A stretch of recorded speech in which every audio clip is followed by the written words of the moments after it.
Ka MS Daturi ka Seafood Stall kabadan hasenda bat kesurok ba National Highway 6 haum saw nong Krai Riboy District ka ipi kijing bam rai ukasi ibabang basngem pha nadu ki jatendong ki jur tendong ki do babunjaj kum ki tham ki chalanai ki semprong dot tli bat kiwe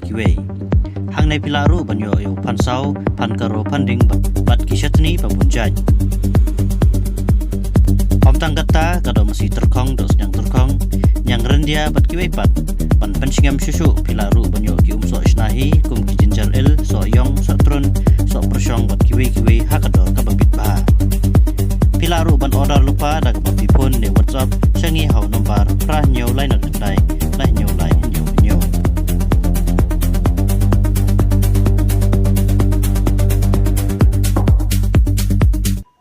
Beteng kijing sya penyap beny berra bor yaki Kristen hapo kari Nigeria. Kijing sya penyap beny bersyara bor yaki Kristen ha Nigeria. Kadang yai peteng hadu menta kentop nadu ki kelung ki samla ki long kemil ne ki rangba.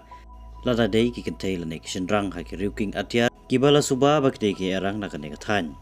Walada ka Amerika ka berngam tenge ban kerwet yaki erang ha Nigeria. Lada kidang peteng ban thambor yaki Kristen. Ki kubor kili thu biang ba palat lais pangut ki khna school kila jar ngai hadin bala pentikna ba ki riuking atyar kila thambor ya kuwe ga school balang katolik men ha kasi tho ding jong tayo baladap ha ki benta bashatei ka Nigeria kini ki riuking atyar ki bala thambor ya ka St Mary school ha papiri kila rabor lais pa laingut ki khna school bat kha arngut ki ba dei ki nong hikai lapan pauru ka Christian Association of Nigeria hinin ka sisa jan Susu kilapan pau bagan negajing tombor berabor kadai ke bahe bah hapok ke negeri ha gajing long presiden ubola tinubu kibor penjai ke negathan kila phak khang kardep ru buntli ki jaka pule ha kasi thoding jong katayo beladap